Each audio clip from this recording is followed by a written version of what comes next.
Briar Hollow was where the world sent what it wanted to forget. Orphans, runaways, widows with no family to claim them, wolves too broken, too scarred, or too shameful to belong anywhere else.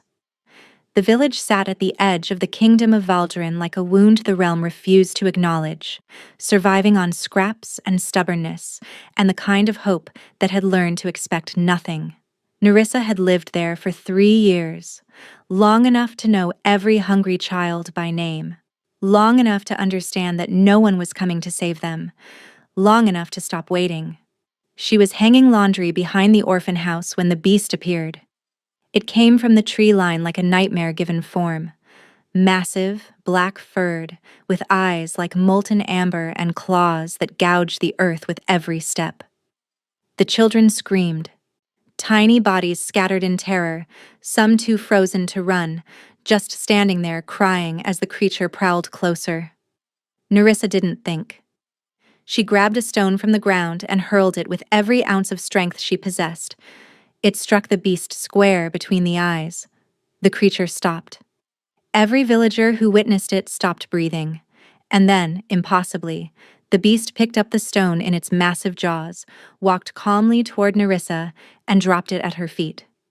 It sat down, tilted its enormous head, and waited. Before she could process what had happened, hoofbeats thundered through the village. A company of royal soldiers parted around a single rider, the Alpha King of Valdrin. Karis Vanther was not beautiful the way ballads described kings. He was beautiful the way a blade was beautiful. Cold, precise, are designed for a single purpose. His pale eyes swept over the village, over the trembling children, over the beast sitting docile at Nerissa's feet. "It seems," he said, his voice empty of warmth, "my beast has chosen you." He offered her a bargain that day. Protection. Purpose. A position in his castle caring for something precious. Food and supplies sent to Briar Hollow's children for as long as she served. But there were conditions. She would never ask about what she could not see. She would never enter the East Tower. She would never attempt to know him beyond what duty required. And above all else, she must never make him care for her. "It would be dangerous," he said, though his eyes betrayed nothing. "For both of us." Nerissa accepted. What choice did she have? What choice did any of them have?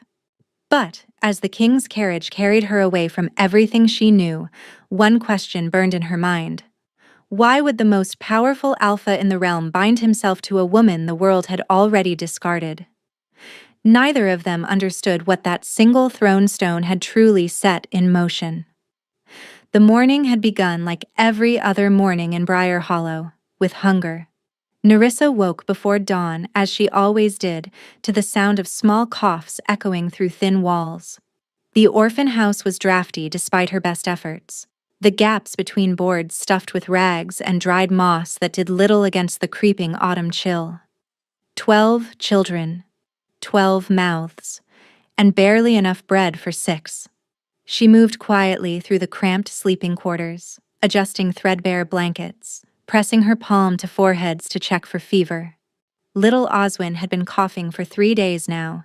She didn't have the herbs to treat him properly. She didn't have anything proper. Not medicine, not food, not hope that tomorrow would be different from today. But the children didn't need to see her worry. They saw enough hardship without watching their caretaker crumble. "Nerissa?" A small voice, barely awake. She turned to find Brecken sitting up in his cot. All 6 years of him with tangled brown hair and eyes too old for his face. He'd arrived at Briar Hollow 8 months ago, found wandering the forest road with no memory of where he came from or who had left him there. "Go back to sleep, little wolf," she whispered. "It's too early." "I heard something outside, in the trees." "Probably just a deer. The forest is full of them." But Brecken shook his head, small brow furrowed. "It didn't sound like a deer. It sounded big." Nerissa forced a smile she didn't feel. "Then I'll go chase the big thing away. That's what I do, remember? I chase away the scary things." She left him with a gentle touch to his hair and stepped outside into the gray, pre-dawn light. The village of Briar Hollow consisted of perhaps 30 structures, most of them leaning against each other like drunks after a long night. The orphan house was the largest, which wasn't saying much. A converted barn that had seen better centuries. Around it, the other residents were beginning to stir. Old Marta hobbling toward the well. Fenwick checking his rabbit traps with the resigned expression of a man who expected to find them empty.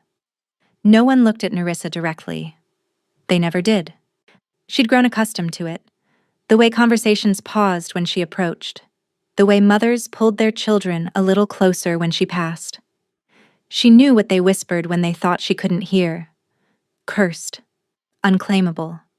Something wrong with that one. They weren't entirely wrong.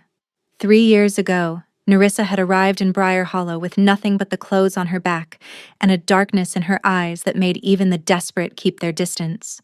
She never spoke about where she came from, never explained the scar that ran from her collarbone to her shoulder like a jagged river frozen in flesh, a wound from the night everything had shattered, though she couldn't remember receiving it. But she had a gift. That much they couldn't deny. Animals trusted her. Wounded deer would let her approach. Feral dogs became gentle at her touch. Even the wolves that hunted these forests, real wolves, not shifters, gave her a wide berth. Not from fear, but something like respect. It was why she'd ended up caring for the children no one else wanted. Who better to tend broken things than a broken woman who could soothe savage beasts? She was hanging laundry behind the orphan house. Truly, she was always hanging laundry. Children generated filth at an astonishing rate when the screaming started. High, piercing, pure terror. Nerissa dropped the wet shirt in her hands and ran. She rounded the corner of the building and her blood turned to ice. The creature was enormous. It stood at the edge of the tree line like a shadow that had learned to breathe. Easily the size of a draft horse, but built like something from a nightmare. Black fur so dark it seemed to drink the light. Amber eyes that burned with intelligence far beyond any ordinary animal. Claws that left furrows in the earth with every slow, deliberate step. And it was walking toward the children. Lyra, only 4 years old, stood frozen directly in its path. Too terrified to run, too small to survive if those claws reached her. Nerissa didn't think, didn't calculate odds or consider consequences. She spotted a stone on the ground, fist-sized, sharp-edged, and her hand closed around it. She threw. The stone flew true, striking the beast between its massive eyes with a crack that echoed across the clearing. The creature stopped. For one eternal moment, nothing moved. The children held their breath. The villagers who had emerged to see what was happening stood frozen in shock. Then the beast shook its great head, not in pain, but something almost like surprise. Those amber eyes fixed on Nerissa with unsettling focus. It lowered its muzzle, picked up the fallen stone in its jaws with impossible delicacy, and walked toward her. Nerissa's legs refused to run. Some instinct deeper than fear told her that running would be useless. This creature could chase down anything it wanted. It stopped directly in front of her, close enough that she could smell the wild forest musk of its fur, feel the heat radiating from its body, and it dropped the stone at her feet. Then it sat down, tilted its enormous head, and waited. By the gods, someone whispered behind her. Before Nerissa could respond, before she could even begin to process what had happened, a sound reached her ears. Distant at first, then growing louder. Hoofbeats, many of them, and approaching fast. The villagers began to scatter, recognizing the thunder of royal cavalry. Nerissa remained rooted in place, the beast still sitting calmly at her feet, as a company of soldiers crested the hill and descended upon Briar Hollow. They parted around a single rider. And Nerissa understood, with sudden crystalline clarity, that her life had just changed forever. The Alpha King had come. He dismounted without assistance, waving away the soldier who moved to help him with a gesture so slight it was almost invisible. Everything about him was like that. Controlled, minimal, nothing wasted. Karis Vanthor, Alpha King of Valdrin. Nerissa had never seen him before. Few commoners had. He ruled from the distant capital, a figure more myth than man, he known only through proclamations read in village squares and taxes collected by faceless officials. The myths had not prepared her for the reality. He was tall, taller than any man she'd ever seen, with shoulders that spoke of a warrior's strength despite the elegant cut of his traveling clothes. His hair was dark, almost black, swept back from a face that seemed carved from pale marble. High cheekbones, a jaw like cut stone, lips pressed into a line that suggested they had forgotten how to smile. But it was his eyes that made her breath catch. Gray, not the soft gray of morning mist, but the hard gray of winter storms, of steel, of something ancient and cold and completely unreadable. He walked toward her without hurry, his soldiers falling into formation behind him. The villagers had retreated to doorways and windows, watching with the wary eyes of prey animals who had spotted a predator. The beast, still sitting at Nerissa's feet, made a low sound in its throat. Not a growl. Something almost like greeting. The king stopped 3 paces away. His gaze moved from the beast to Nerissa, lingered there, and then returned to the beast. Vorn, he said. Just the name. No command, no inflection. The beast's tail swept the ground once, but it didn't move from Nerissa's side. Something flickered in those storm-colored eyes. Surprise, perhaps. Or something deeper. He's never done that before, the king said quietly. Stayed with someone. Answered to anyone but me. Nerissa found her voice, though it came out rougher than intended. I struck him. With a stone. He was scaring the children. She expected anger, expected soldiers to seize her, drag her away for the crime of attacking the king's personal beast. What she got instead was silence. The king studied her. Not the way men usually looked at women, assessing beauty, calculating worth. This was something else. Something that made her feel like a manuscript being read in a language she didn't know she was written in. You struck Vorn, he repeated. A beast that has killed trained warriors with a single swipe of his claws, and you threw a stone at him. He was going to hurt the children. Was he? The king's head tilted slightly. Or were you simply the first person brave enough, or foolish enough, to stand in his way? Nerissa had no answer for that. The king turned to survey the village, the crumbling buildings, the thin faces peering from windows. In the general air of neglect and desperation that clung to Briar Hollow like a second skin. You care for the orphans here? He said. It wasn't a question. Someone has to. There's no profit in it, no status, no reward. There are children. That's reward enough. Again, that flicker in his eyes. Again, that sense of being read. He turned back to her, and when he spoke, his voice was flat, businesslike, as if discussing a trade agreement rather than her life. Vorn is dying. The words hung in the air. Nerissa glanced down at the massive beast, at his gleaming fur and bright eyes, and saw nothing that suggested illness. He doesn't look...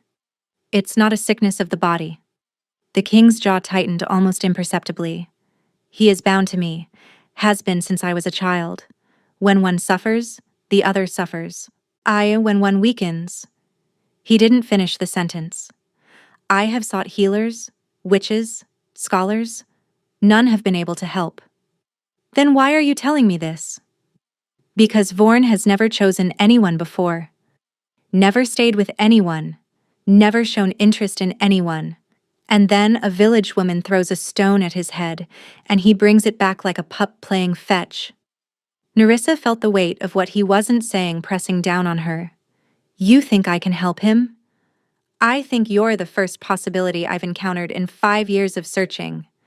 The king stepped closer, and she felt the cold radiating from him, not metaphorical cold, but actual physical chill, as if winter lived beneath his skin. Come to the castle, care for Vorn.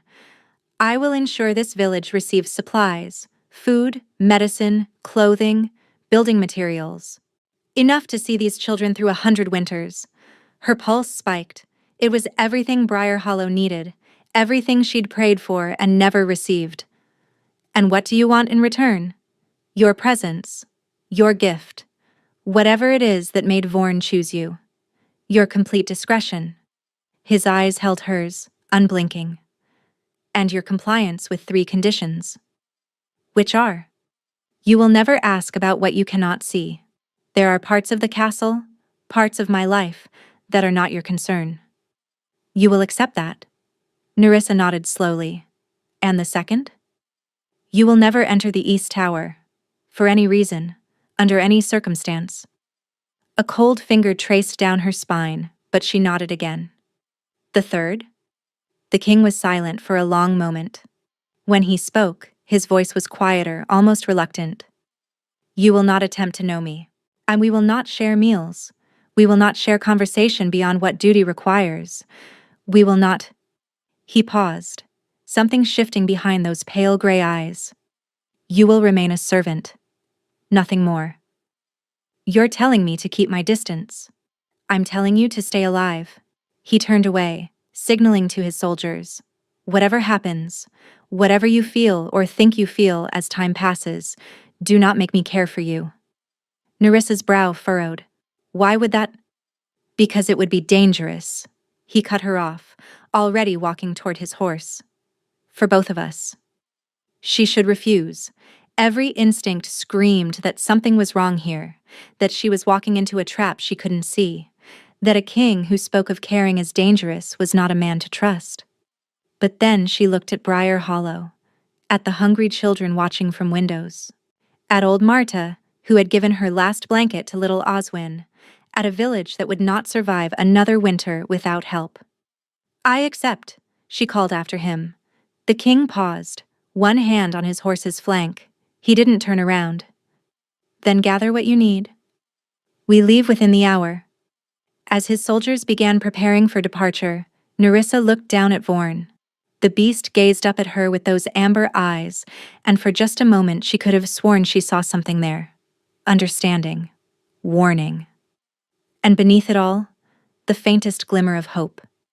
The castle was nothing like Nerissa had imagined. She'd expected grandeur, the kind of cold opulence that royalty seemed to favor. Marble floors and gilded ceilings and servants who looked through you rather than at you. What she found instead was something older, stranger, a fortress that seemed to have grown from the mountain itself rather than been built upon it.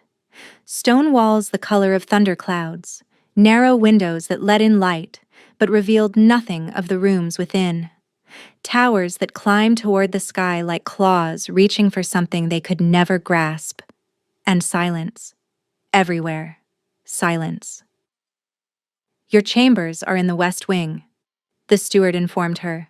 A thin man named Aldous who moved with the efficient grace of someone who had spent decades navigating palace politics. You'll find them comfortable, if modest. His Majesty was quite specific about your accommodations. Modest is fine, Nerissa said. Modest was more than she'd had in years. Aldous led her through corridors that seemed to twist and turn without logic, past doors that remained firmly closed, past servants who bowed to the steward but barely glanced at her. Vorn padded silently at her side, his massive body somehow fitting through passages that seemed too narrow for him. Meals will be brought to your room, Aldous continued. You are not to eat in the Great Hall. You are not to wander unescorted. You are not to wander unescorted. You are not to speak with other members of the household unless spoken to first. His Majesty mentioned something about an east tower. Aldous's steps faltered, almost imperceptibly. You are never to go there. That instruction supersedes all others. What's in the east tower? The steward stopped walking. When he turned to face her, his expression had shifted from professional neutrality to something harder, more guarded. Questions like that, he said quietly, are how people disappear from this castle, girl. I learned to swallow your curiosity, or it will swallow you. He resumed walking before she could respond. Her chambers were, as promised, modest: a bed with clean linens, a small fireplace, a window overlooking the forested valley below. After the orphan house, it felt like a palace unto itself. A proper palace, she corrected herself, a smaller palace within the larger one. Vorn settled himself on the floor beside the bed, taking up most of the available space. His amber eyes tracked her as she explored the room, watching without judgment. "So," Nerissa said aloud, sitting on the edge of the bed, "you're dying, and I'm supposed to save you. Any suggestions on how to do that?" The beast's tail thumped once against the stone floor. "Helpful." A knock at the door made her jump. She opened it to find a young woman carrying a tray of food: bread, cheese, some kind of roasted meat that smelled better than anything Nerissa had eaten in months. "From the kitchen," the woman said, not meeting her eyes. "I'm Marith. I'll be bringing your meals." "Thank you, Marith." The woman lingered, clearly wanting to say something more. Finally, in a rushed whisper, "Be careful here, miss. The walls listen. And whatever you do, don't ask about the queen." She was gone before Nerissa could ask what she meant. The queen? She ate mechanically, her mind racing. There had been no mention of a queen. Not in the village gossip about the king, not from the king himself, not from Aldous. Yet Marith had spoken as if the queen's existence was common knowledge and common danger. Vorn made a soft sound, drawing her attention. He'd risen from his spot and was standing at the window, ears pricked forward, and body tense. "What is it, boy?" The beast didn't respond. But Nerissa felt it too, suddenly. A prickling at the back of her neck, the sense of being watched. She turned. A woman stood in the doorway. She was perhaps 30, with hair the color of autumn leaves and eyes that held a physician's sharpness. She wore the simple robes of a healer, but there was nothing simple about the way she looked at Nerissa. Recognition, anger, fear. "So it's true," the woman said. "He actually brought you here." Nerissa rose slowly. "Do I know you?" "You should." The woman stepped into the room, closing the door behind her. "Though perhaps I've changed more than you have. The last time we met, I was barely more than an apprentice. And you were covered in your alpha's blood." The world tilted. No, it couldn't be. "Tanith," Nerissa breathed. "You remember." The healer's smile held no warmth. "I wondered if you'd blocked it out. Some do, after trauma like that. After doing what you did. Tanith, I didn't save your lies for someone who didn't see the body." Tanith moved closer, her voice dropping to a hiss. "I was there, Nerissa. I saw what was left of Alpha Corvain after you finished with him. I saw the wounds. I saw what kind of rage could cause damage like that. You don't understand what happened that night. I understand that you murdered your own Alpha. I understand that you vanished before you could face justice. And I understand that for 3 years everyone assumed you were dead." Tanith's eyes glittered. "But here you are, in the king's castle, caring for his precious beast." Nerissa's hands trembled. "Does the king know?" "Not yet. But he will." Tanith straightened, smoothing her robes. "I've served this court for 2 years. I've earned trust, respect, a position. I won't let your presence destroy that." "Then why warn me? Why not just tell him?" Tanith paused, something complicated moving behind her eyes. "Because I want to understand why you're here first. The king doesn't do anything without reason. If he brought you to this castle, he had a purpose." She moved toward the door. "So I'm going to watch. And wait. And when I figure out his game, I'll decide whether your secret serves me better as leverage or as your execution warrant." She was almost to the door when she turned back, one final dagger to throw. "Oh, and Nerissa? Don't think you can run, don't think you can hide. I know what you are now, what you really are." Her smile was knife-sharp. "And when this court discovers that the king's new pet is the woman who slaughtered her own Alpha in cold blood, they'll demand justice." "It wasn't like that. Wasn't it?" Tanith opened the door. Then tell me, if you're innocent, why did you run? Why did you hide? Why did you let everyone believe you were dead rather than face what you'd done?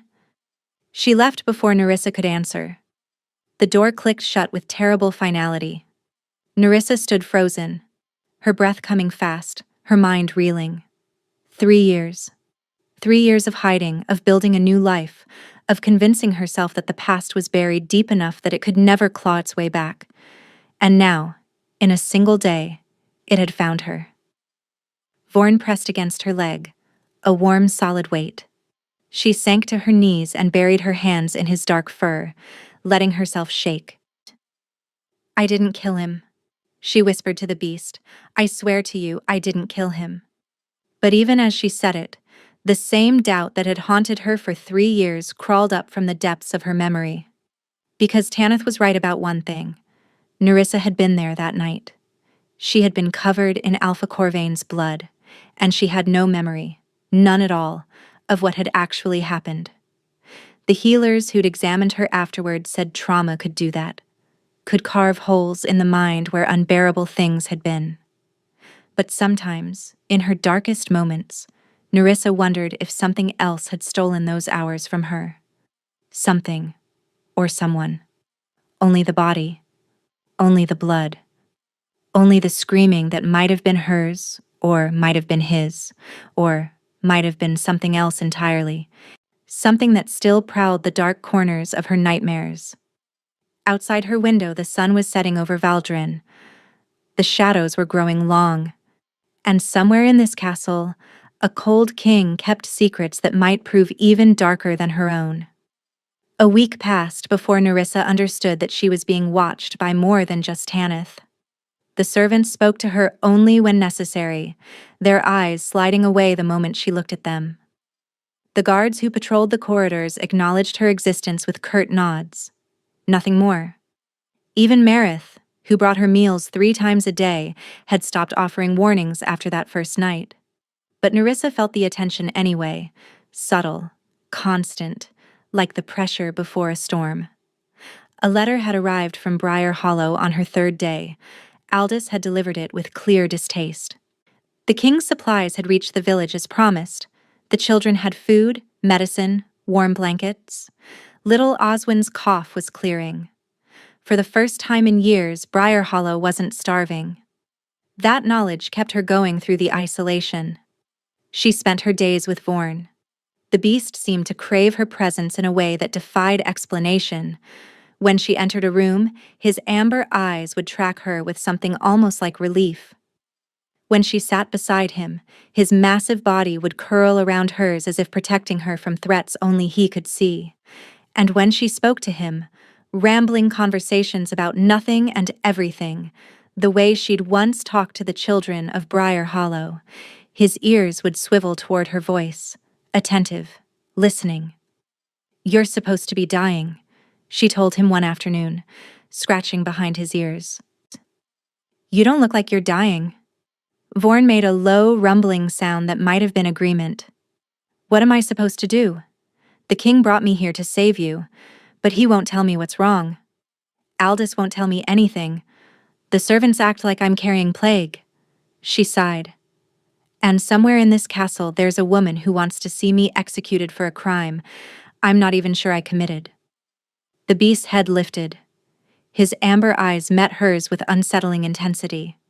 I didn't kill him, Nerissa whispered, the same words she'd repeated to herself 1,000 times. I couldn't have. I wouldn't.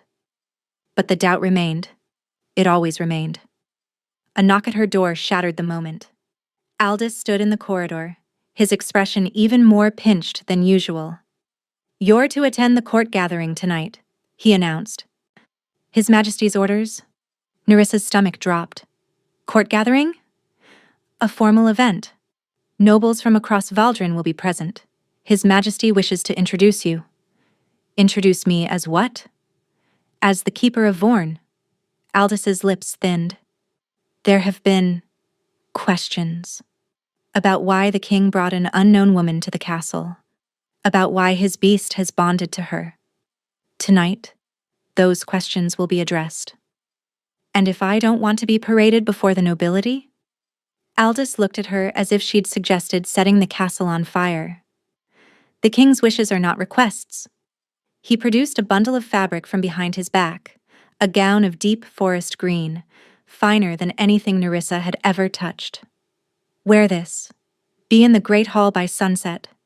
And for both our sakes, don't speak unless spoken to. He was gone before she could argue. The great hall was overwhelming. Nerissa had braced herself for grandeur, but nothing could have prepared her for the reality. Vaulted ceilings that disappeared into shadow. Pillars carved with wolves and moons and symbols she didn't recognize. Hundreds of candles casting flickering light across silk gowns and jeweled throats and faces that turned toward her with naked curiosity. She felt like prey, walking into a den of predators. Vorn pressed against her side, his massive body a shield between her and the crowd.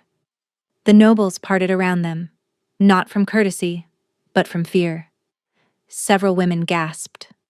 One man stumbled backwards so quickly he spilled wine across his companion's gown. By the gods, someone whispered loudly. It's true. The beast follows her. Follows her? Look at it. It's protecting her. What manner of witch is she? Nerissa kept her eyes forward, fighting the urge to turn and run. The green gown felt like armor now, but armor made of paper, easily torn. At the far end of the hall, on a raised dais, sat the Alpha King. Karis Vanthor looked every inch the ruler tonight. Black clothing trimmed with silver, a circlet of dark metal on his brow, those winter eyes surveying his court with absolute authority. When his gaze found Nerissa, it lingered. She couldn't read his expression. She suspected no one could. Approach, he said, and though his voice wasn't loud, it carried through the hall with the weight of command. The crowd parted further. Nerissa walked forward, Vorn at her side, aware of every whisper, every stare, and every speculation being filed away for later gossip. Then she stopped at the base of the dais and curtsied, awkwardly, she was sure, having never needed to curtsy in Briar Hollow. Lords and ladies of Valdren, the king announced, rising from his throne. This is Nerissa of Briar Hollow. She has been brought to this castle for a singular purpose, to care for Vorn. A ripple of murmurs swept through the crowd. Surely, your majesty. A man spoke up, older, portly, with the bearing of someone accustomed to being heard. A common village woman is not qualified for such a task. The royal beast is a symbol of the crown's power. Its care should be entrusted to someone of proper breeding. Proper breeding? The king's voice remained flat. Lord Havric, your properly bred handlers have failed to earn Vorn's trust in 5 years of trying. He's bitten 3 of them, killed 1. Lord Havric paled. Your Majesty, I only meant... Vorn chose her. The king descended from the dais, moving to stand beside Nerissa. The chill emanating from him was palpable. In 300 years of recorded history, no beast bonded to the Vanthor line has ever chosen anyone outside the royal bloodline. Until now. The silence that followed was deafening. This woman, the king continued, threw a stone at Vorn's head to protect a group of orphans. He brought it back to her like a loyal hound. That is why she is here. That is why she will remain. Are there any other questions? His tone made clear there had better not be, but someone spoke anyway. What of her background, Your Majesty? Tanith. The healer had emerged from the crowd, her autumn hair gleaming in the candlelight, her expression carefully innocent. We know nothing of this woman beyond what she's told us. Briar Hollow is a village for outcasts, for those who fled their pasts. Should we not investigate before placing her so close to the crown? Nerissa's blood turned to ice. The king's eyes narrowed almost imperceptibly. Healer Tanith, you have concerns? Only the concerns any loyal subject would have, Your Majesty. Tanith's smile was poison wrapped in silk. After all, we know nothing of where she came from before Briar Hollow. Nothing of her family, her pack, her history. For all we know, she could be a criminal, an exile, perhaps even a... Vorn moved. One moment he was standing beside Nerissa. The next, he had crossed the distance to Tanith and stood before her, his massive head level with her chest, his amber eyes burning with unmistakable threat. The healer stumbled backward, all composure forgotten. The nobles nearest to her scattered like startled birds. Vorn didn't growl, didn't bare his teeth. He simply stood there, radiating menace so pure it needed no sound. "It seems," the king said quietly, "that Vorn has concerns of his own." He moved to stand beside the beast, one hand coming to rest on Vorn's head. "He's very protective of his new keeper. I would advise caution in how you speak of her, Healer Tanith. Vorn's judgment is final." Tanith's face had gone white. "Of course, Your Majesty. I meant no offense." "I'm sure you didn't." The king turned back to the assembled nobles, dismissing Tanith as if she'd never spoken. "The introduction is complete. Enjoy the evening's festivities." It was a clear dismissal. The crowd began to disperse, conversations resuming in hushed, excited tones. Nerissa felt the weight of 100 glances on her back as she stood frozen, Vorn returning to her side as if nothing had happened. The king's voice came low, meant only for her ears. "Walk with me." It wasn't a request. She followed him out of the great hall, through a side door, into a corridor mercifully empty of watching eyes. Vorn padded silently behind them. When they were alone, the king stopped. "The healer," he said. "You know her." It wasn't a question. Nerissa's throat tightened. Don't lie to me." Those pale eyes, cold as frost, fixed on hers. "Vorn doesn't threaten without reason. He sensed your fear when she spoke. Your anger. Your..." He paused, searching for the word. "Guilt." The silence stretched between them. "Everyone has a past, Your Majesty," Nerissa finally said. "You told me not to ask about yours. He and I would ask the same courtesy." Something flickered in his expression. Surprise, perhaps, or reluctant respect. "Fair enough." He began walking again. "But understand this. Whatever secrets you carry, they are yours to keep only as long as they pose no threat to this castle. The moment they become my concern, I will have answers. Willingly, given or otherwise." He left her standing in the empty corridor, his footsteps fading into shadow. Nerissa leaned against the cold stone wall, her pulse racing. Vorn pressed against her, a warm anchor in the darkness. "You protected me," she whispered to the beast. "Why?" Those amber eyes held hers, and for just a moment, she could have sworn she saw something ancient behind them.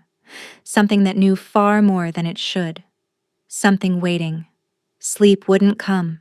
Nerissa lay in her bed, staring at the ceiling and the events of the evening playing on an endless loop in her mind. The court's whispers, Tanith's veiled accusations, the king's warning, Vorn's inexplicable defense of her. And beneath it all, the same question that had haunted her for 3 years. What really happened that night? She remembered fragments, Corvain's voice, sharp with accusation, the taste of blood in her mouth. Heat, terrible, searing heat. And then nothing. Just the aftermath. Just the body of her alpha, torn apart by something savage, and her own hands coated in crimson. She'd run. That was the only part that made sense. She'd run because staying meant death, and even if she deserved death, some animal instinct had refused to let her accept it. But had she killed him? In rage, in fear, in some moment of madness she couldn't remember. And or had something else happened in that darkness? A soft whine pulled her from her thoughts. Vorn stood at her door, which she could have sworn she'd closed, his massive body tense with some unspoken urgency. "What is it, boy?" The beast turned and padded into the corridor. Against every instruction she'd been given, Nerissa followed. The castle at night was a different creature than the castle by day. Shadows pooled in corners. Torches flickered with inadequate light. Every sound echoed strangely. footsteps multiplying until it seemed 100 people walked beside her instead of just a massive wolf beast. Vorn led her through corridors she didn't recognize, down a staircase she hadn't known existed, until they emerged into open air. A garden. Nerissa stopped, her breath catching. Moonlight flooded the enclosed space, turning it silver and strange.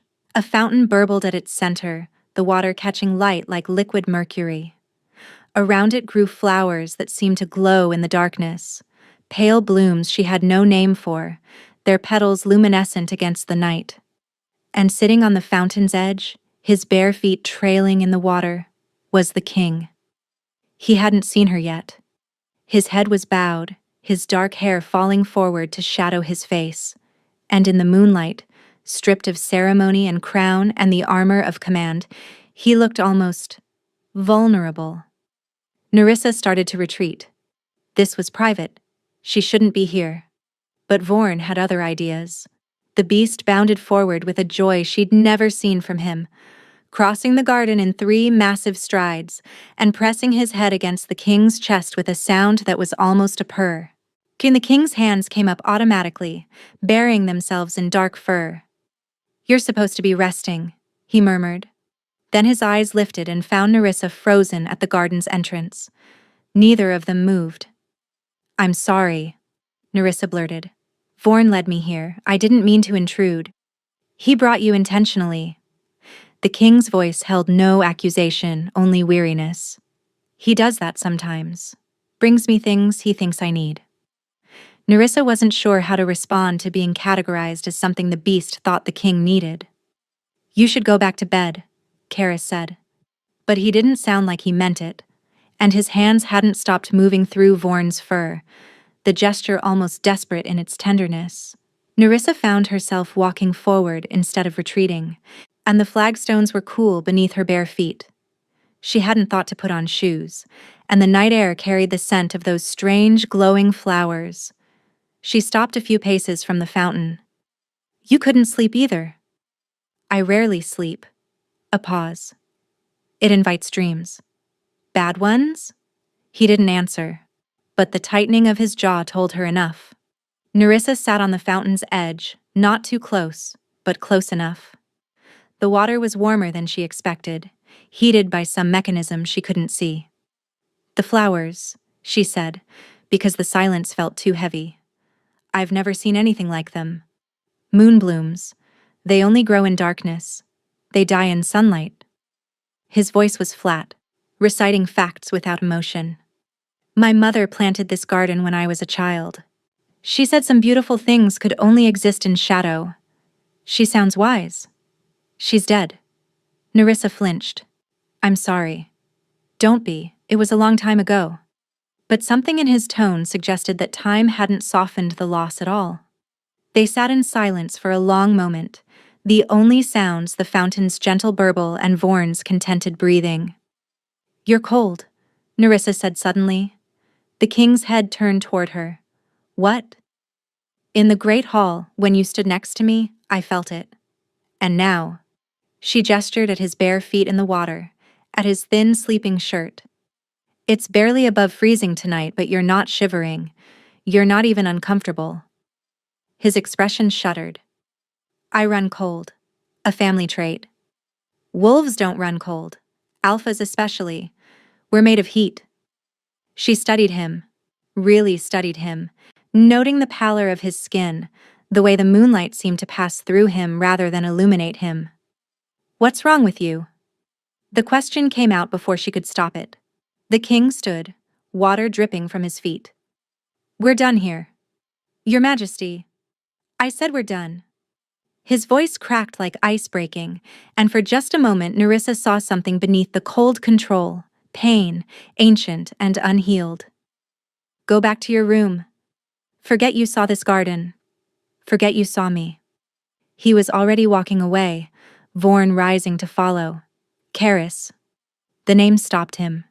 She hadn't meant to use it, hadn't even known she'd remembered it.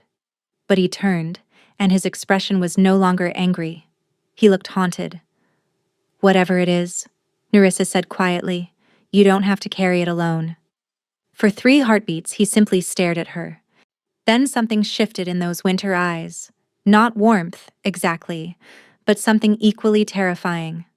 Recognition. Of what? She didn't know. You shouldn't say things like that, he said finally. Not to me. Why not?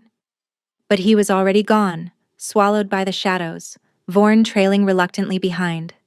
Nerissa sat alone in the moonlit garden, surrounded by flowers that could only bloom in darkness, and tried to understand why her blood was rushing through her veins like wildfire. She wasn't falling for him. She couldn't be. He was cold, distant, and dangerous. He'd warned her explicitly not to care. But when he'd looked at her just now, when he'd heard his own name in her voice, she'd seen something human beneath the ice. Something wounded. Something that wanted desperately to be reached. And despite every instinct screaming at her to run, Nerissa found herself wanting to reach back. 3 weeks. That's how long Nerissa had been in the castle, though it felt like both longer and shorter. Longer because her old life in Briar Hollow seemed impossibly distant now, a memory belonging to someone else. Shorter because each day blurred into the next with a rhythm she was only beginning to understand. She spent her mornings with Vorn. The beast had become her constant companion, her shadow, her strange and silent friend.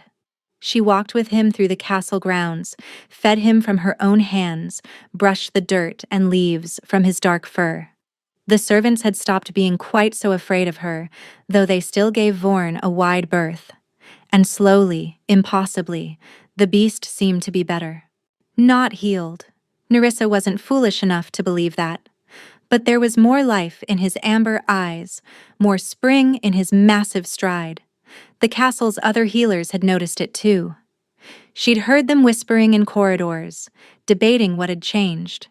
The king had noticed as well. That was the strangest part. Despite his warnings, despite his explicit commands to remain separate, Karis had begun appearing. Not obviously. Never obviously. He was too controlled for that. But she would be reading in the library, and he would arrive with documents that apparently needed to be reviewed in that exact corner. She would be walking Vorn through the gardens, and he would be there, inspecting some plant or another, acknowledging her with a curt nod that somehow lasted longer than it should. They didn't speak of the night in the moonlight garden, but it hung between them, unacknowledged, like a door that had been opened a crack and refused to fully close. Today, Nerissa had taken Vorn to the kennels to play with the hunting hounds, a suggestion from one of the braver servants, who'd mentioned that Vorn used to enjoy their company before he'd become the way he is now. She was sitting on an overturned barrel, watching the beast chase a ball that 3 hounds were too terrified to pursue, when footsteps announced she wasn't alone. He's playing. The king stood a few feet away, his expression unreadable as always, but there was something in his voice. Wonder, perhaps, or the ghost of it. He seems happier, Nerissa agreed. Is that unusual? Vorn hasn't played in years. He's been... Karis hesitated, searching for words. Fading, growing weaker by the day. But since you arrived? He didn't finish the sentence. He didn't need to. Nerissa looked at the beast. This massive, terrifying creature who brought her stones and pressed against her when she was sad, and protected her from threats she didn't fully understand. What exactly is wrong with him? She asked. And don't tell me it's a family condition. I've been here 3 weeks, and that answer has never made sense. Karis was quiet for a long moment. Then, to her shock, he sat down on the barrel beside her. Not touching.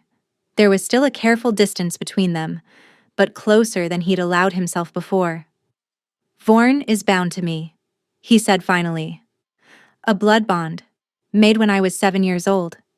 His life force is tied to mine. When I am strong, he is strong. When you what? He turned to look at her, and for the first time, his guard was truly down. She could see the exhaustion etched into his features, the shadows beneath his eyes, the pallor that went beyond running cold. I'm dying, he said simply, and Vorn is dying with me. The words hit her like a physical blow. What? There's a curse. On my bloodline. On me. Specifically. Because I'm the last. His voice remained flat, factual, as if discussing someone else's death. My grandfather spent 40 years searching for a cure. My father spent 30. I've spent every day since I was 15. How long do you have? I don't know. A year. Perhaps 2. Perhaps less. He looked away, toward Vorn, who had abandoned the ball and was watching them with those 2 knowing eyes. Vorn knows. He's known since the beginning. That's why he's been fading. He can feel me slipping away.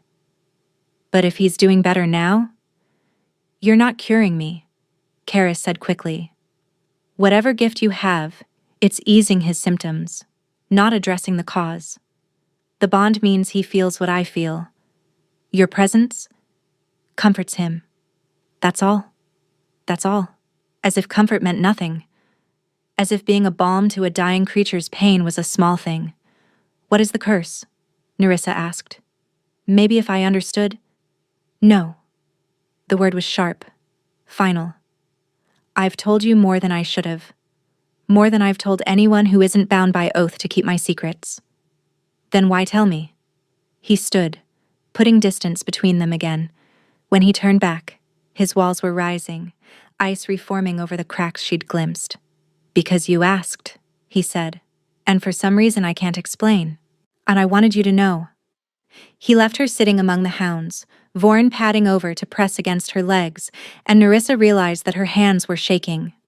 He was dying. This cold, complicated, carefully guarded man was dying, and she couldn't. She couldn't what? Save him? She didn't know how. She didn't even know what the curse was. Stop caring? Too late for that. Far too late.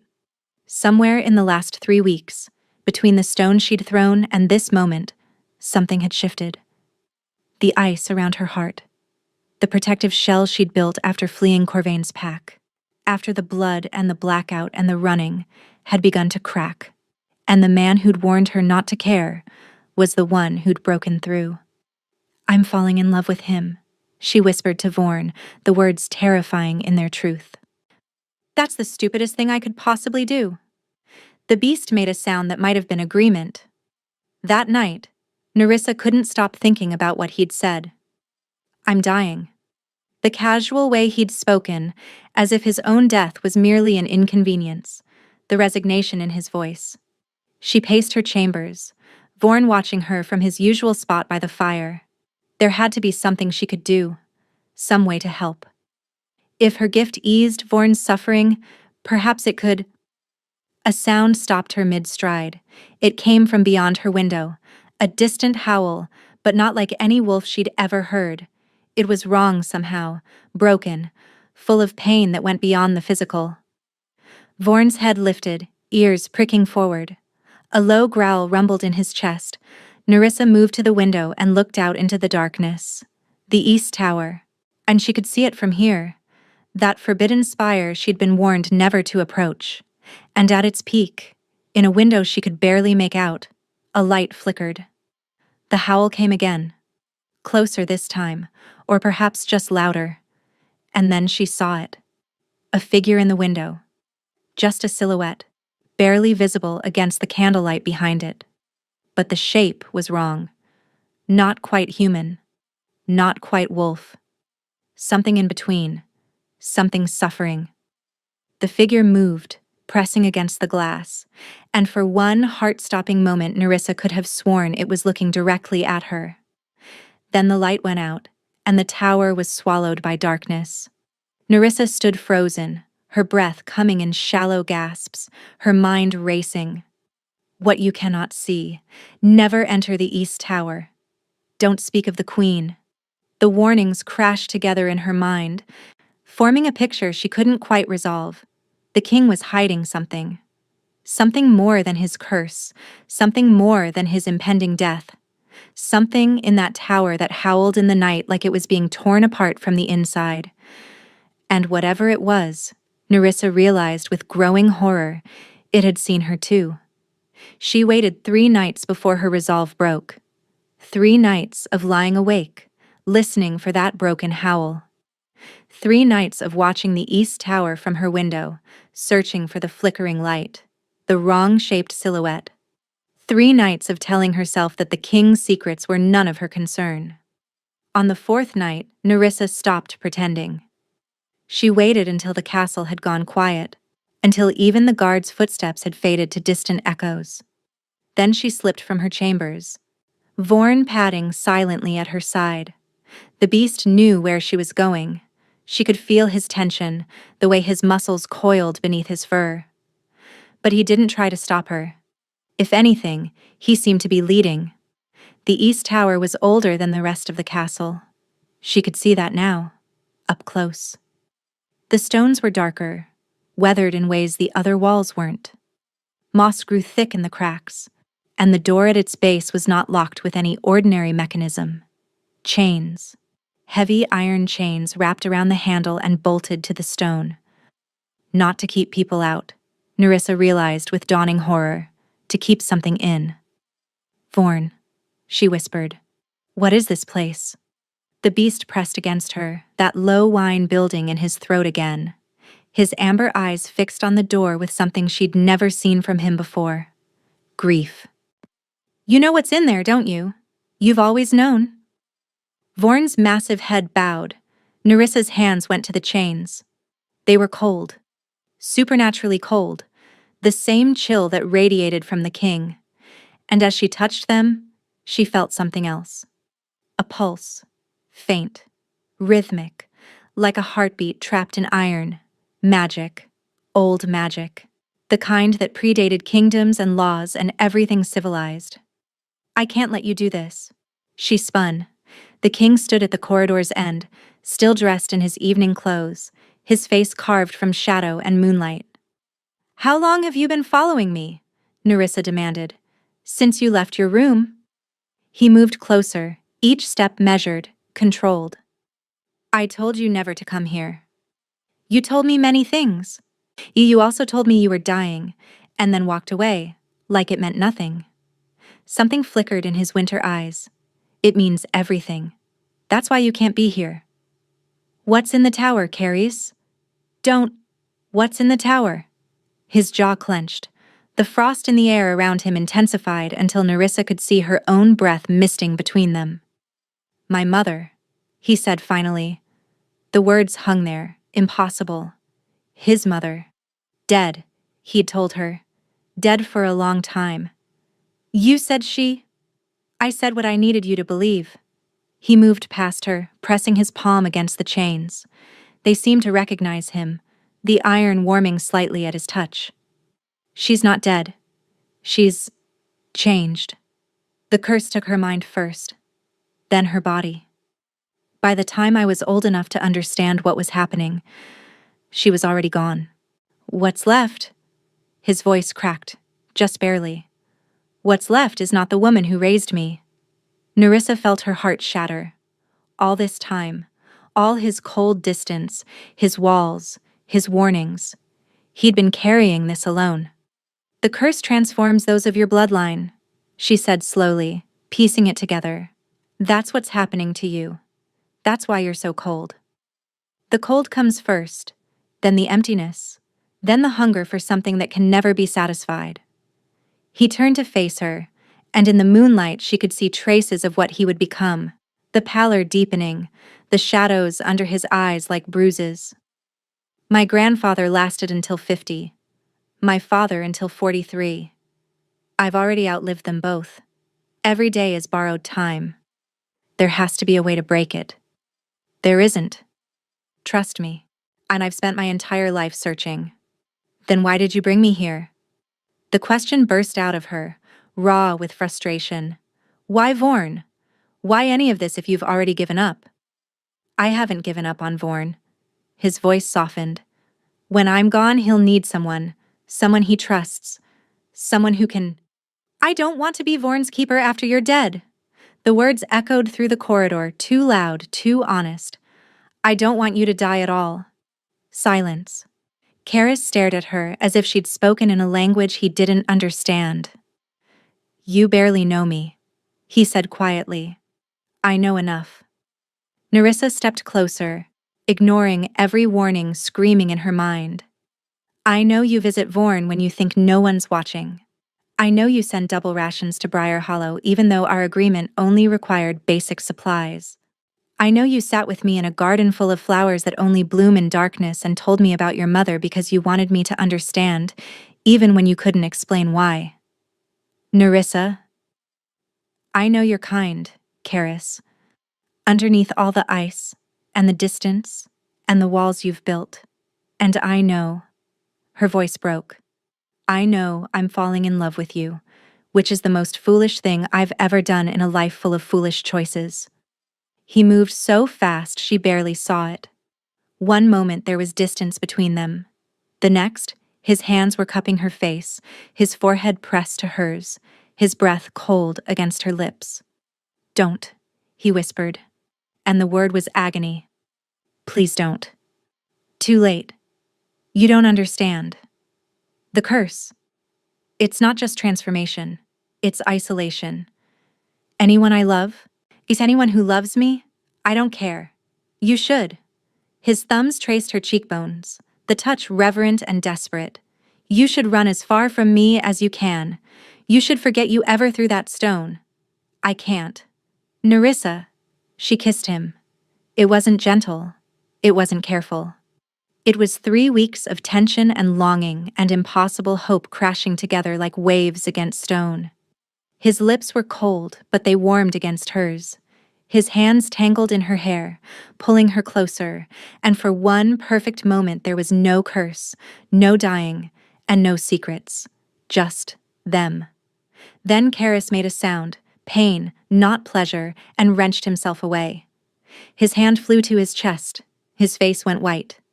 Karis? He stumbled backward, catching himself against the wall. Frost was spreading across the stones where his palm touched, in crackling outward in delicate, deadly patterns. It's starting, he gasped. I tried to tell you. The curse. It feeds on love.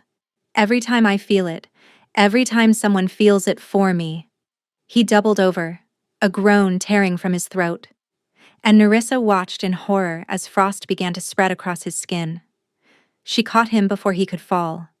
His body was freezing against hers, cold seeping through her clothes, into her skin, down to her bones. But she didn't let go. She couldn't let go.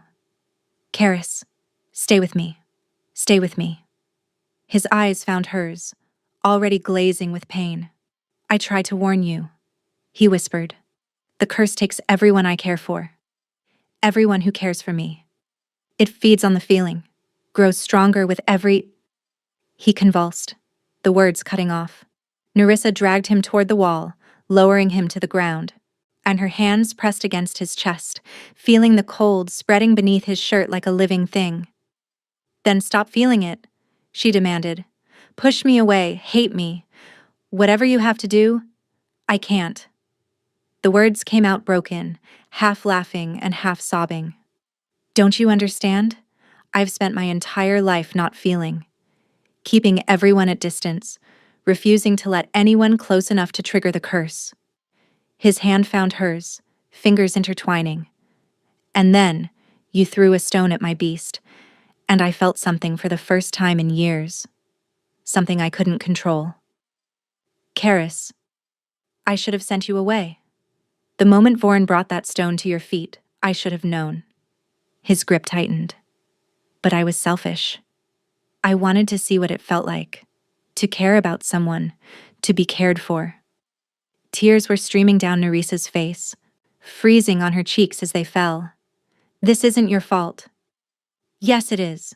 All of it. You, Vorn, everyone who suffered because I couldn't accept my fate. He coughed, and frost glittered on his lips. At least when I'm gone, the curse dies with me. No more heirs. No more transformation. It ends. I won't let you die. You can't stop it. His eyes were drifting closed. No one can. It's been tried. My father tried. My grandfather. They all loved someone eventually, and the curse took them. Nerissa's mind raced. There had to be something some piece of information she was missing, some key she hadn't found. The curse feeds on love. It kills those who feel it, transforms them, and destroys them. But why? Curses didn't exist without reason. Someone had created this. Someone had wanted the Vanthor line to suffer. "Who made the curse?" she demanded. "Who did this to your family?" "A witch," Karis murmured, his voice fading. "Centuries ago, a Vanthor king wronged her. She cursed his bloodline, ensured none of us would ever know." His eyes closed. "Karis." Nerissa shook him, but he didn't respond. His chest still rose and fell, but barely. The frost had spread from his heart outward, covering his torso, creeping up his throat. She had hours, maybe less. Vorn pressed against her, whining. The beast's amber eyes met hers, and in them she saw the same desperation she felt. "Save him," those eyes seemed to say. "Whatever it takes. Save him." Nerissa stood on shaking legs. She couldn't carry Karis, but she could find help. She could. "Well, this is quite the scene." She spun. Tanith stood at the corridor's end, flanked by two guards who looked deeply uncomfortable. The healer's expression was unreadable in the torchlight. "Get away from us," Nerissa snarled. "Why?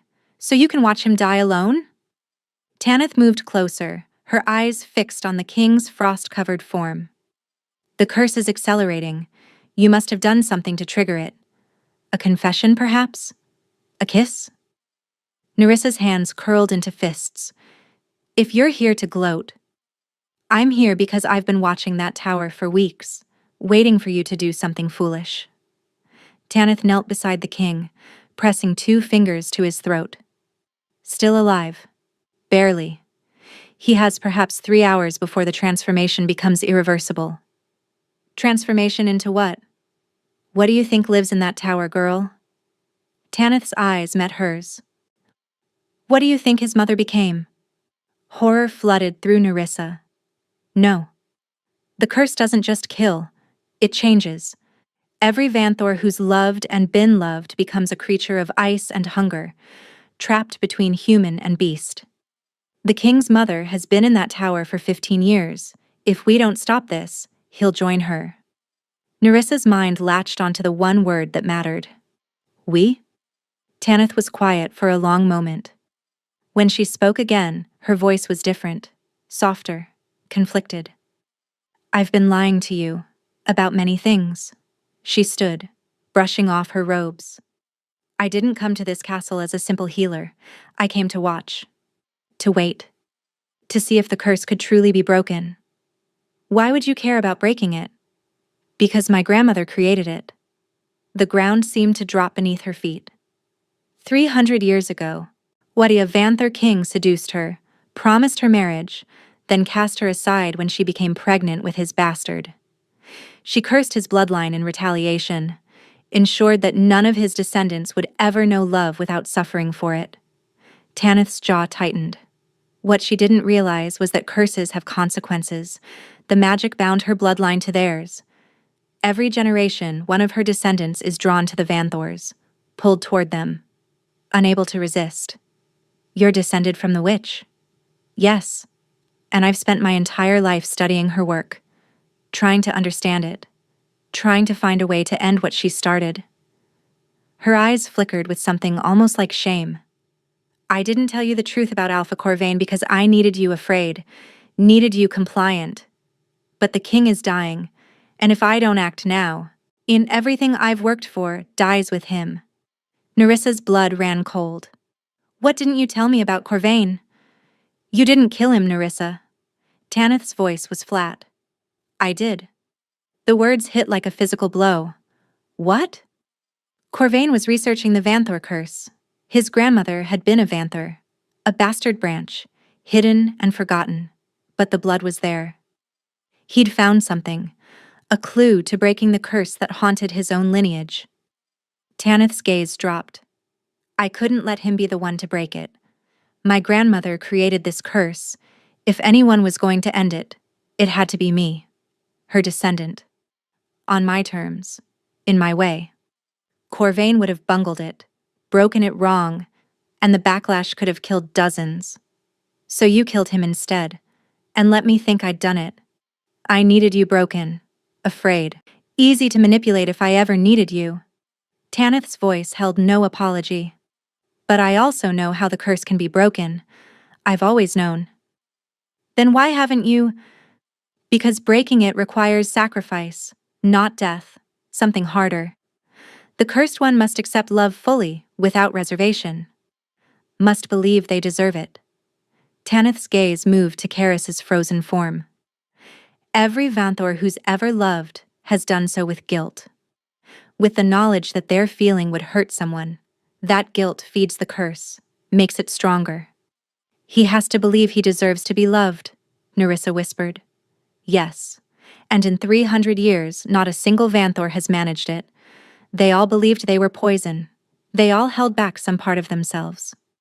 Tanith met her eyes. But you. He told you everything. He let you see the tower. His mother. His curse. He's never done that before. Never trusted anyone that completely. Hope flickered in Nerissa's chest. Then there's a chance. A small one, but yes. Tanith gestured to the guards. Help me move him. We need to take him to the tower, to his mother. If there's any part of him that still believes in redemption, she's the key to finding it. Nerissa's mind was still reeling. But why me? Why did Vorn choose me specifically? Tanith studied her for a long moment. Your gift with animals? You think it's natural, don't you? An accident of birth? She shook her head slowly. It's not. It's magic, Nerissa. Old magic. The kind that existed before witches learned to shape it. You resonate with cursed creatures because you carry the same frequency as the curse itself. You're a living antidote. And Vorn sensed it the moment you stood your ground against him. The East Tower was colder than anywhere Nerissa had ever been. They carried Karis up the winding stairs, his body growing heavier with each step as the frost spread.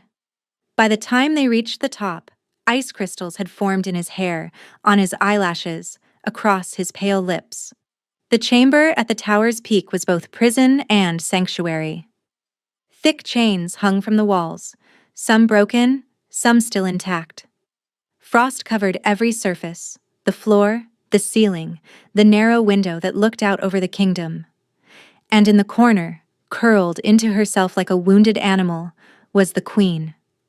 She had been beautiful once. Nerissa could see it in the bones of her face, the elegant length of her fingers. But the curse had transformed her into something between woman and beast, pale fur sprouting from her arms, her eyes the same amber as Vorn's, her mouth filled with teeth too sharp for any human. When they entered, she lifted her head and made a sound that might have been a word. Karis. The king didn't respond. Couldn't respond. The frost had reached his face now, creeping across his cheeks like a death mask being formed in real time. Put him down, Tanith ordered, in front of her. She needs to see him. The guards obeyed, laying the king at his mother's feet.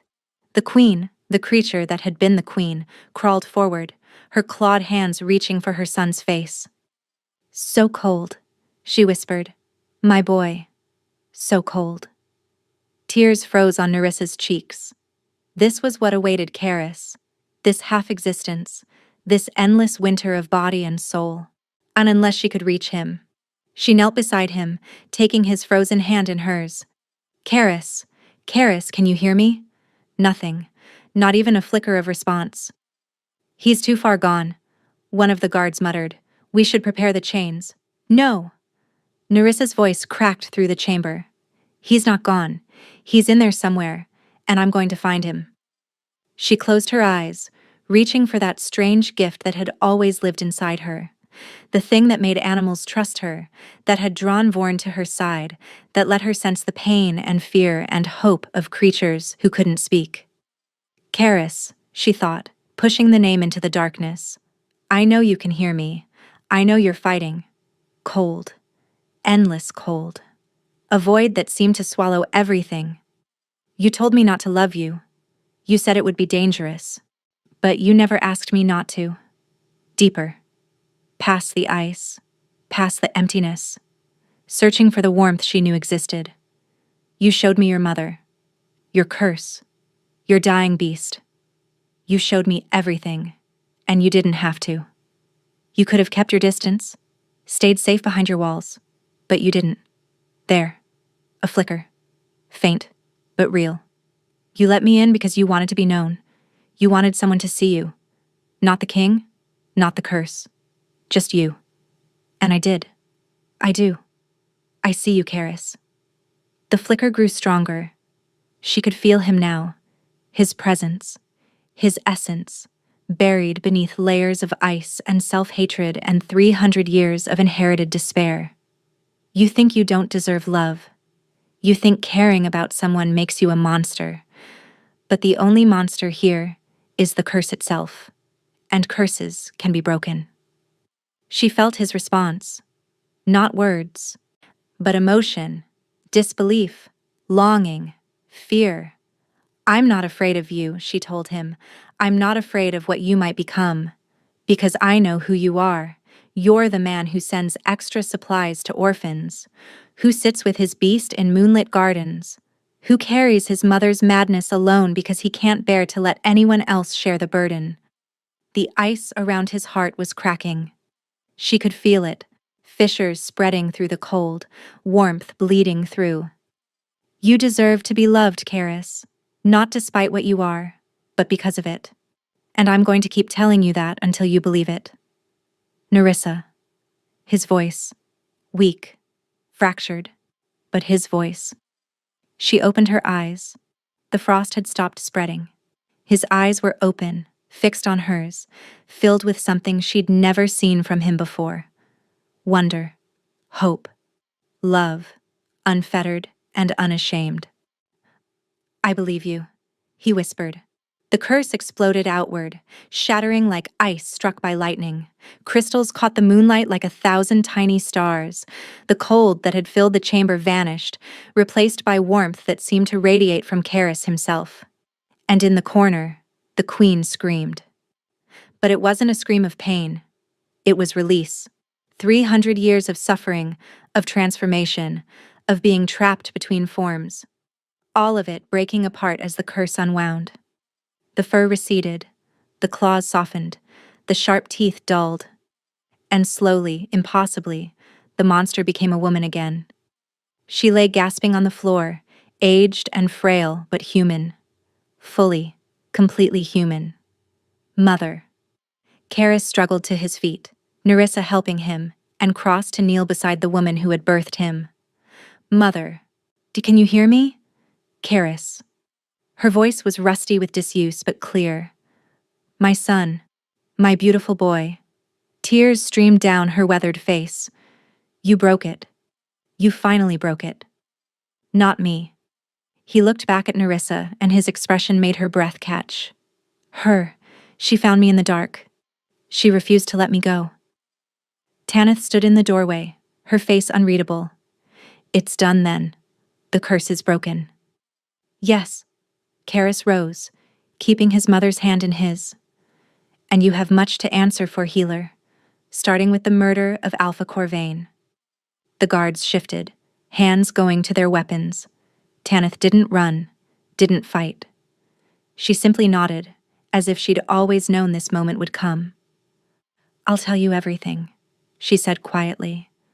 Every secret my grandmother kept, every piece of research I've gathered. It's the least I owe you. Her eyes found Nerissa's, and her. For what I let her believe about herself.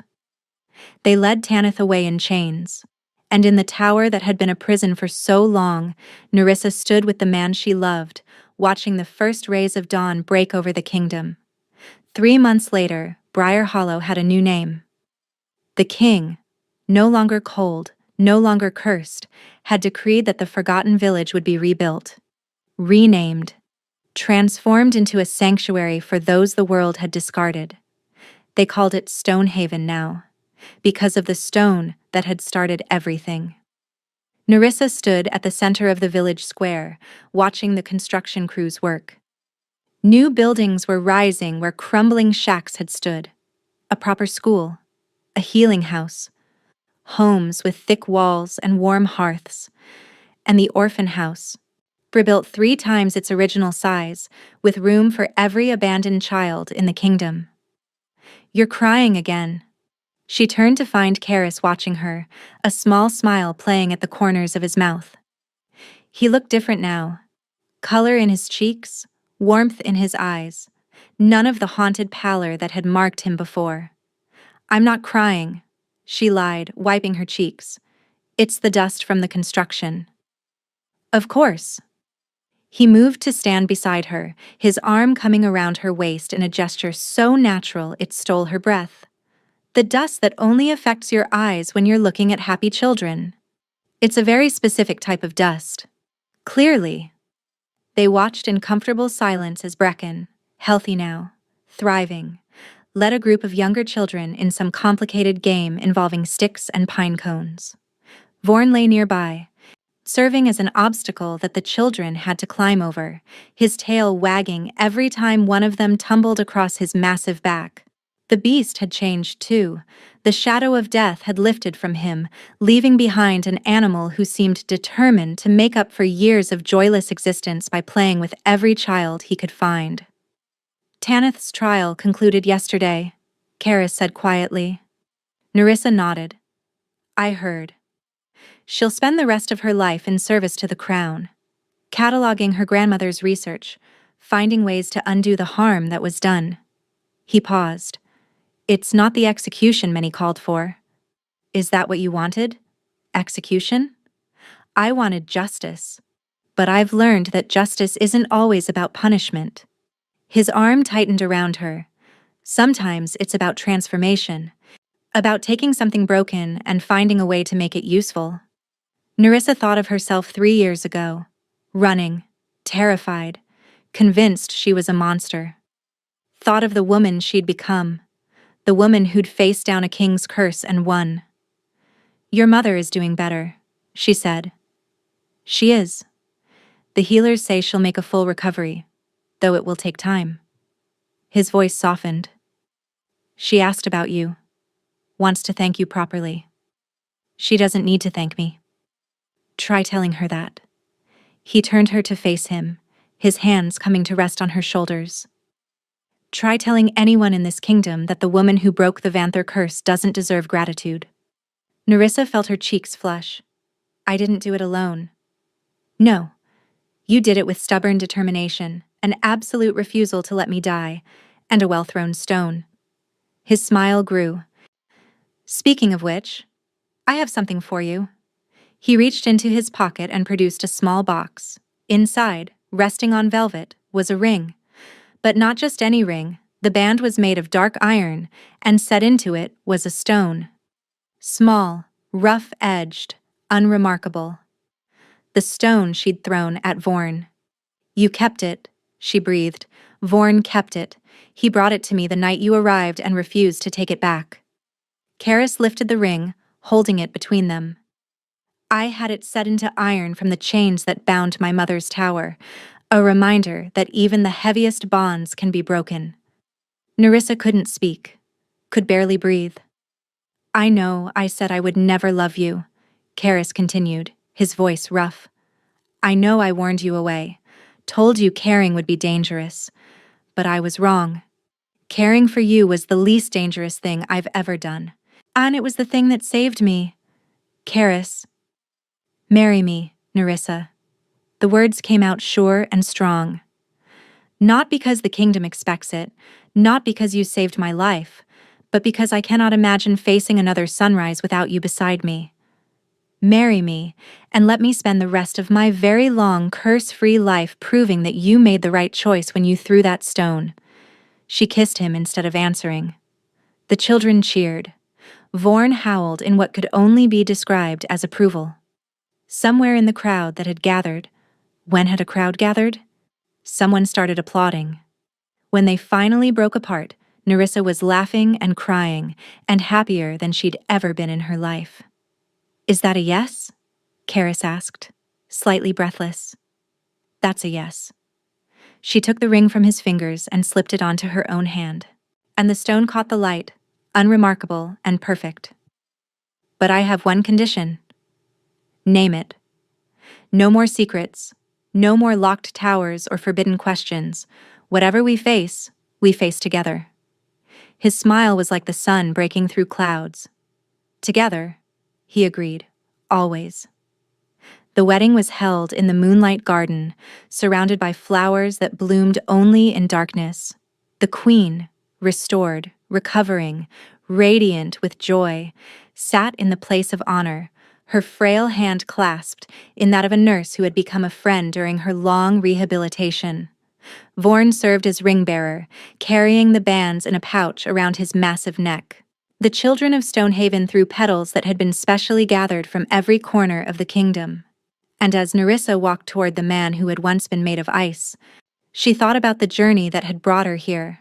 A stone thrown in desperation, a beast who saw something worth protecting, a king who learned that the curse he feared was nothing compared to the love he'd denied himself. They had both been hiding, both running from pasts that seemed impossible to escape. And yet, somehow, they had found each other. They had found freedom. "I love you," Karis murmured as she reached him. "I know," Nerissa smiled. "I love you too." The officiant began the ceremony, but Nerissa barely heard the words. She was too busy memorizing Karis, the warmth that now lived in his eyes, the flush of color in cheeks that had once been pale as death, the way his hands trembled slightly as they held hers. They had saved each other, not through magic or destiny or ancient prophecy, but through something far more powerful, through choosing to love, even when it was terrifying, through refusing to let go, even when the darkness closed in, through believing, against all evidence, that they deserved to be happy. And as Karis kissed his bride under a canopy of moonblooms, as Vorn howled at the stars and the children laughed and the queen wept with joy, Nerissa understood something with perfect clarity. The stone she'd thrown had been small, insignificant, the kind of thing most people would overlook. But sometimes, the smallest things changed everything. Sometimes, a single act of courage could break a curse that had lasted centuries, and sometimes, two broken people could find in each other the very thing that made them whole.